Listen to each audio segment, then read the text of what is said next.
Today I want to talk to you about going gluten-free. I want to clarify some of the confusion and the misinformation that's out there about going gluten-free. Why is this a problem? Well, there's a big difference between marketing and health information. And unfortunately, what a lot of people who want to go gluten-free are exposed to is actually marketing for products. So cereals and granola and breads and all sorts of products that have been described as gluten-free but actually aren't. So what I want to give you today is health information. And it's not medical advice, but it is genuine health information. It's not AI generated, but it is from my personal experience as a doctor of many, many years treating many patients who have celiac disease and gluten intolerance, and also from my own experience as someone who has gluten intolerance and a mild degree of celiac disease. So what does gluten-free mean? Well, I want to take you back and give you a little bit of information from the botany side of things to explain to you what the difference is and how you know if something's gluten-free or not. What is a grain? A grain is the seed of a grass. So grasses are a group of plants that include wheat and barley and oats and even rice. They're all seeds of grasses and we call them grains. In the past, they used to be called cereals. So now, when we talk about breakfast cereal, that's because they're made from cereals. So we've got all of these seeds. Now, most of the seed consists of carbohydrate because it's food for the seed to grow into a new plant. But at the same time, it also has some protein in it. And it's the protein that causes the problem. Whenever you have an allergy, generally it's the protein that you're reacting to. Now, all of these grains have protein in them, and the protein is called gluten. So they all have gluten in them. All of the grains, including corn.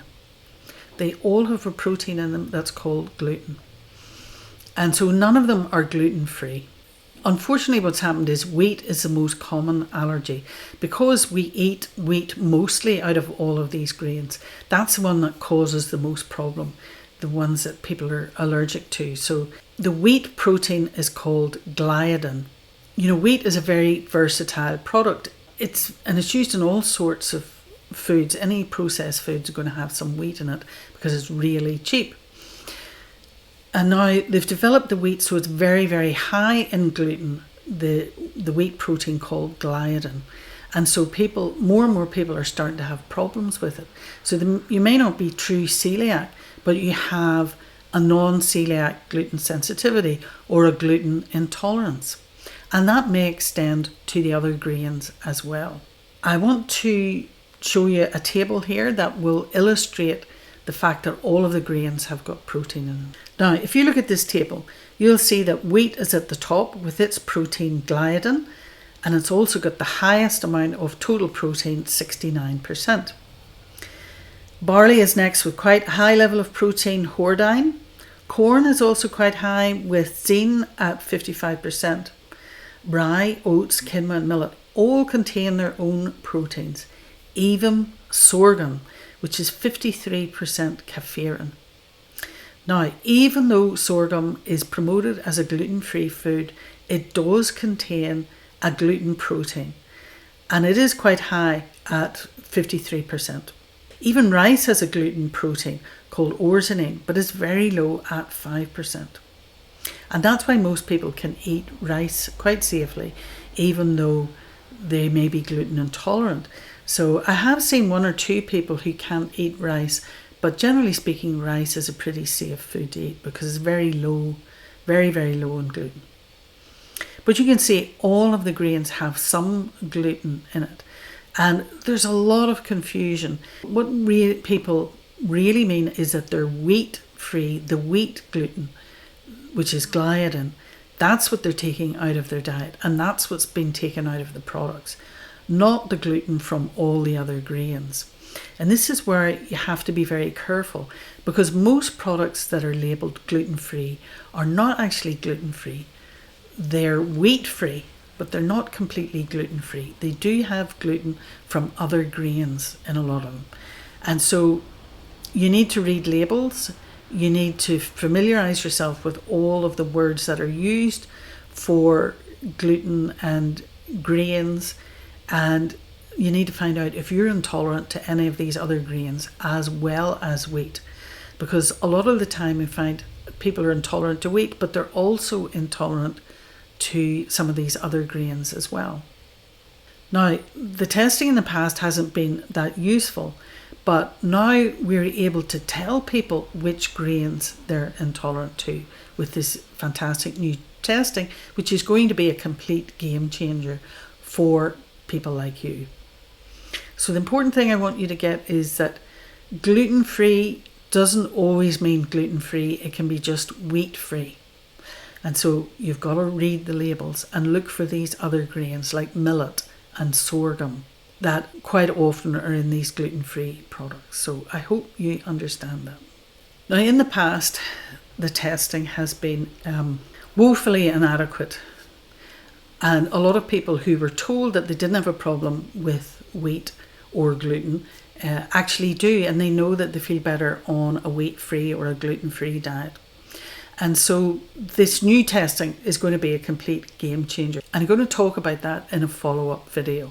So click the subscribe button and turn on notifications so that you are notified whenever this next video comes out, so you can find out all about the new testing for gluten intolerance and celiac disease. As I said, it's going to be a complete game changer and it's going to be really useful for you. So when I suspect that someone has a gluten intolerance, and up until recently I couldn't actually test for non-celiac gluten intolerance very well, but I would tell them to give up all of these grains except rice, because a lot of the times people are intolerant to these other grains. They don't feel any better when they give up just the wheat gluten, and it can be very confusing because the symptoms are often delayed. And they may have negative blood tests and told that they're okay, but they feel that they're not okay. So I do complete elimination of all the grains except for white rice. Now, rice is interesting because it's very low in the protein, but it does have another thing called lectins. Now, some people who think that they're gluten intolerant are actually intolerant to lectins, and lectins are in many foods. So they're in most of the grains, but they're also in foods like tomatoes, capsicum, and a few other things, legumes as well. And it's not so much an allergy, but these are very sharp, scratchy kind of molecules, and they can irritate the lining of the gut. So it's not a true allergy in most cases, but the gut is irritated. Now, the lectins often live in the husk of the seeds, and so when you get irritation from the lectins, it's very similar to gluten intolerance. So some people find that when they eat whole grains, they're much worse, and that's an indication that it's the lectins rather than a true wheat allergy. And so that's why I tell people eat white rice, because the husk is taken out and therefore the lectins will be gone as well. So the rice then becomes low lectin, low gluten food, which is generally tolerated very well. So I get people to do this complete elimination diet. Why? Because the lining of the gut is very, very fragile. It's only one cell thick, so there's one layer of cells and a layer of mucus. That's the only thing that separates you from toxins. And so it's very, very fragile. And it also has these little finger-like projections, which are called villi, which help you absorb more nutrients from your food. And it also has tight junctions that make that single layer of cells watertight. And wheat can disrupt these tight junctions. So there's a chemical called zolunin, which is in the tight junctions, and it breaks down the tight junctions. There's a couple of other chemicals like occludins as well, and I'll talk about that in the next video more. Suffice to say, the tight junctions are broken down and you get leaky gut. So you get leaky gut and poor absorption of nutrients. And this can cause a whole lot of symptoms as well as inflammation. And I get people to keep a food diary because often the symptoms are delayed. So you might eat wheat on a Friday and then you get the symptoms on Sunday and you wonder what's going on. So I get them to keep the food diary initially, and then you don't really need to do it when you're grain free, but then after the 3 months, then we start adding foods back in again. So just one food at a time every 2 weeks. And that's the important time to keep a food diary, because then you can identify if your symptoms are coming back. And then you can identify which foods you can tolerate and which foods provoke a reaction. So what are the symptoms of gluten intolerance or celiac disease? Well, the first symptoms are gut related, and I said they can be immediate or they can be delayed for a day or two. The most common thing is pain and bloating. Now, the bloating can be associated with gas as well and diarrhea. So a lot of people who have irritable bowel syndrome are actually gluten intolerant. Or it can be swelling. So you know, you get a cut on your arm or a burn, you get this redness and swelling that we call a welt. Well, that's what's happening inside the lining of your gut. So your gut is swelling up. The lining of your gut is swelling up with fluid. There's redness and irritation. And your tummy can swell up like a big balloon or a football. And people feel very, very uncomfortable. And so it's not just gas. It's actually what we call edema, swelling, fluid gathering in the gut. And it can make your tummy feel very tight. And you feel like you've got a lot of gas there, but there isn't a lot of gas coming out.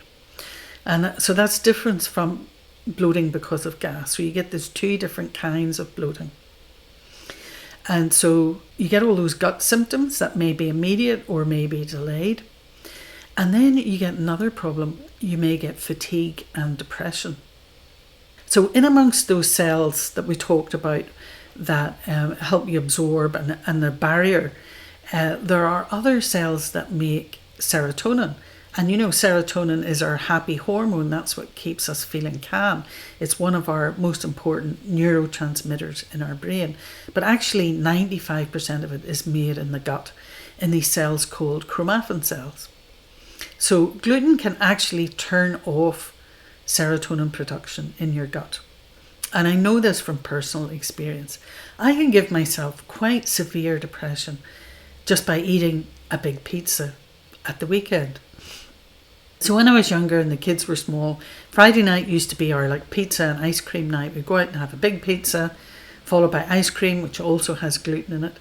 And then I would spend the rest of the weekend feeling absolutely exhausted and depressed as well. No motivation, couldn't get myself up off the couch to do anything. And I sort of wondered what was wrong with me.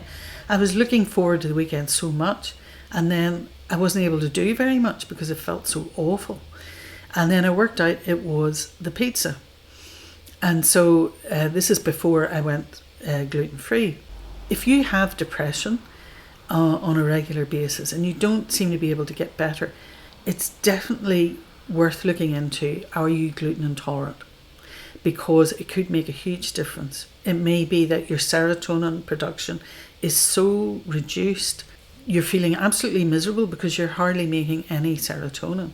And then what makes that worse is you're not absorbing nutrients properly, the building blocks of serotonin. So it's a double whammy. Now, sometimes antidepressants help because they work on the back end, the breakdown of serotonin. But if the antidepressants aren't working, I mean, sometimes they can't. If you're not making any serotonin, the antidepressants can't sort of work on the back end of it. There's just nothing for them to work with. You know, when you look at the science, when you look at the background to what's going on here in your gut, it's so logical that gluten intolerance can be a cause of depression or even anxiety. So a lot of anxiety is caused by low serotonin as well. Fixing this problem can be a really big boost to getting your mood back on track and getting your life back in order. So it is so important to look at it. Now, why is gluten such a problem these days? In the past, there was very little celiac disease. because it was based on a true allergy to wheat, which was relatively rare. It was more common in countries like Ireland, where there was a lot of intermarriage of cousins and things, so the genes were kind of concentrated on those fringes of Western Europe. But in the middle of Europe, there wasn't really much celiac disease. But now what's happened is we're growing a different kind of wheat. Now, if you go back thousands of years, if you go back to the origins of human civilization, so ancient Egypt, in fact, even before then, we get the origins of civilizations in Iraq, between the Euphrates and the Tigris River, where we first started growing barley as a grain, and then graduated to wheat. And they used to grow wheat on the banks of the Nile, and barley to use as grain for food, and also to make beer and alcohol and things. So it was very important grain that we farmed, but the grain was very different to what we're using now. So back in those days, they used more ancient kinds of grain, like einkorn. It's quite a big seed, but it's very low in gluten. So the bread that they did make back in those days was very rough. It was very low in gluten, so it was kind of crumbly. So you just tore a big hunk off it and ate it with your cheese or your meat or whatever. So you couldn't make sandwiches or sliced bread with it. And sliced bread has been it only really came in the 1970s. I can remember when sliced bread came in. You know, there was originally a sort of sliced bread was just really hard and tough and called pan loaf. And then it graduated into this nice high gluten bread, which you can now slice. It's very easy to slice. It's very easy to make sandwiches with. The sandwiches stick together. But because it's very high in gluten, a lot of people can't tolerate it. The other thing that happened between the 50s and the 70s is they were able to genetically modify wheat. So in the past, we had what's called soft wheat. Now, soft wheat is the tall wheat you see growing in traditional wheat fields. It's low in gluten. It makes this nice rough bread. So you still see that growing over to Eastern Europe, so East Germany, Romania. You drive around, you see beautiful wheat fields with this tall, soft wheat. And as I said, it's still low in gluten, so a lot of people can tolerate it. So that's why when you go to Italy, often people say, oh, I can eat pasta in Italy, but I can't eat it here. So what's happened is they've developed genetically modified dwarf wheat species, which is shorter, so it's much shorter wheat. It's much higher in gluten, so the flour is much higher in gluten, which means it's much thicker. It's gluten which holds it together, so you can make sliced loaf, mass-produced sliced loaves, and then you can mass-produce sandwiches and toast and all the things that we enjoy using bread for or wheat for. But the problem is we just can't tolerate it. A lot of us just can't tolerate it. And it's destroying the lining of our gut, and then it's leading to leaky gut, and then a lot of the problems that are associated with leaky gut, like arthritis, autoimmune diseases. A lot of these can be traced back to a leaky gut. And so healing up the gut and calming the immune system is often a way to manage these illnesses. What's happened in the UK, the US and Australia is we're growing a lot of this dwarf wheat species, which is very hardy, it's very resistant to disease, but it's also very high in gluten. To get back to the gluten-free problem, a lot of people who are intolerant to this dwarf wheat, this hard wheat, are also then intolerant to other grains. So you can develop an intolerance to other grains. So it may start out with the wheat and you get leaky gut and your immune system is primed, and then you eat oats or some other grain on top of it and your immune system starts reacting to that as well. And then you develop new intolerances or allergies to other grains. And so that's very often what happens. So I tell my patients to understand the difference between wheat-free products, which may be labelled as gluten-free but contain other grains, and true gluten-free products which don't contain any grains whatsoever. So I tell people to avoid gluten-free products altogether because it's a bit of a journey, really, understanding the difference, understanding all the labels, all the ways that wheat can be labelled. So it's in sweets and chocolate and ice cream, and it's often labelled maltodextrin. So in America, maltodextrin may be made from corn, but in other countries it's made from wheat because it's cheaper. So what can you eat? Well, you can eat white rice, as we've talked about. You can eat potatoes, sweet potato, pumpkin, even things like celiac, Swedes, turnip, cauliflower. You can make cauliflower rice, which is a good potato substitute. So it doesn't have to be miserable. It's just a mindset change. And I said, a bit of a journey to learn about all the labels, learn about the difference between the different grains, and then doing the elimination diet and also the testing. You've really got to do the testing before you go gluten-free so that we get good results. And I'll explain a bit more about that in the next video. So do keep an eye out for that. You can also make your own granola or muesli with nuts and seeds, things like almonds, walnuts, Brazil nuts. Add some sunflower seeds and then a bit of fruit and some coconut yogurt or coconut cream, and you've got a really delicious, healthy breakfast which is completely grain-free and therefore gluten-free. So I want to talk a little bit about alcohol because a lot of people get confused with alcohol as well. So when you go on a gluten-free diet, there's a lot of other sources of gluten. So it's not just the foods, the alcohol, and then there's other things like processed foods. Nearly every processed food has got wheat in it unless it's labelled gluten-free, because they use wheat because it's cheap, so they can bulk things out and they can use it for coatings and flavourings. It's a very versatile product in the food production industry, and you've almost nearly got to go back to just making your own food, and then you know for sure that things don't have gluten in them. But things like French fries often have a gluten coating, but more and more places now are making gluten-free batter, gluten-free French fries. So there is a change in the food industry because people realise now that a lot of people have problems with gluten and they want to go gluten-free, and they're looking for gluten-free foods. So you're definitely not alone. Okay, let's talk about alcohol. A lot of alcohols are made with grains because it's cheap. So you've got things like whiskey and bourbon, which is made from rye, and you've got gin. Gin has always been made from wheat, and so sometimes people get terrible hangovers with gin, and also it's well known for giving you depression with a hangover, and that's because of the wheat. So remember I said it turns off your serotonin production. So that's why if you get a really bad hangover with whiskey or gin, it's probably because the grains that it's made from, you're getting an intolerant reaction. It's turning off your serotonin and you're going to feel crap for the rest of the next day and maybe even a couple of days. Now vodka used to be made with potatoes, but it's almost exclusively now made with grain as well. There's not much difference now between gin and vodka, just the flavourings. And so if you're trying to go gluten-free, you need to give up all of these alcohols, including vodka. There are things like rum is made from sugar, so it should be all right. Wine is okay because it's made from grapes.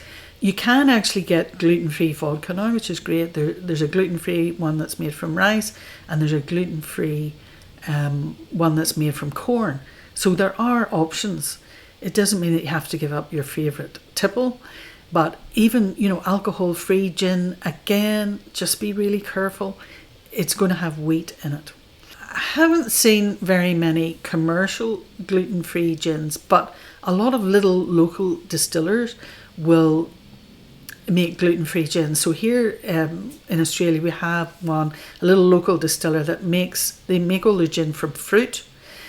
So the fruit is fermented, and so that's going to be gluten-free. And then there's another local distiller that they use wine tailings to make their alcohol spirit, and so that's going to be gluten-free as well. It's so important when you're going on a gluten-free diet to also think about alcohol. So not just spirits, but then beer is obviously made from hops and barley and things. So if you're intolerant to wheat and barley, you're going to be intolerant to beer as well. There are some gluten-free beers, but I suspect that they're just made with a different grain. Maybe don't have any wheat in them. So they're wheat-free, but they're not completely gluten-free. So it's a question of just testing different beers to see how you go. Like, I find I can't tolerate the wheaty beers, those cloudy beers, which are very fashionable now. But I can get away with a very clear lager or an IPA, and probably because they're very artificial and don't have much grains in them, but they seem to be maybe filtered better, so more of the protein is taken out, and I can tolerate those. But certainly there's some beers I will actually get wheezy. I'll get a mild bit of asthma with them, and definitely get gut problems the next day. So wine is a pretty safe bet. You're not going to get any gluten in wine unless it's contaminated. Don't forget about that in your diet as well as food. And also, they make sugar from wheat, so sweets, lollies, chocolate, ice cream, it's all going to have wheat in it unless it's labelled gluten-free. Possibly even some fizzy drinks may have some gluten in it, so just check. And then you go on to the products that you put on your body. So all the potions, creams, shampoo, conditioner, makeup, they all have gluten in them to bulk them up and make them cheaper. The biggest problems are mascara. So people get red, itchy eyes with their mascara, and maybe due to the gluten. And I have experienced this myself. So now I buy gluten-free makeup. So I have gluten-free mascara, and it's been a game changer for me. So if you get red itchy eyes with mascara, look, there are gluten-free makeup brands around, and so just buy your mascara from there. The other thing is itchy scalp. So for a long time I used to get itchy scalp and rash, and no matter what, I tried parabens free and all of these things, no lauryl sulfates, still didn't make any difference. But then I went to a gluten-free shampoo and conditioner, and that's made all the difference. My dandruff, my red itchy scalp, that's all gone away. The problem is wheat gluten is just everywhere, and that's why you've probably got this reaction and this intolerance to it. Now in the next video I'm going to explain all about testing, but I need to wait for a couple of weeks to my results come back, because with this new testing I've done some more extensive testing on myself, and I want to show you my results, because my results are quite interesting in that they're not the normal results that doctors are expecting, and I wasn't expecting it either. So it's been really interesting and eye-opening for me to test myself. Okay, so that's all I want to say today. I've given you a lot of information, a lot of food for thought, and I hope I haven't bamboozled you with too much facts, so maybe you need to watch this video 2 or 3 times to get all of the information, but it is really worthwhile trying some of the things that I've suggested. Look out for the next one on testing for gluten intolerance. Click the subscribe button, turn on notifications, so that we can keep in touch, and thanks for listening.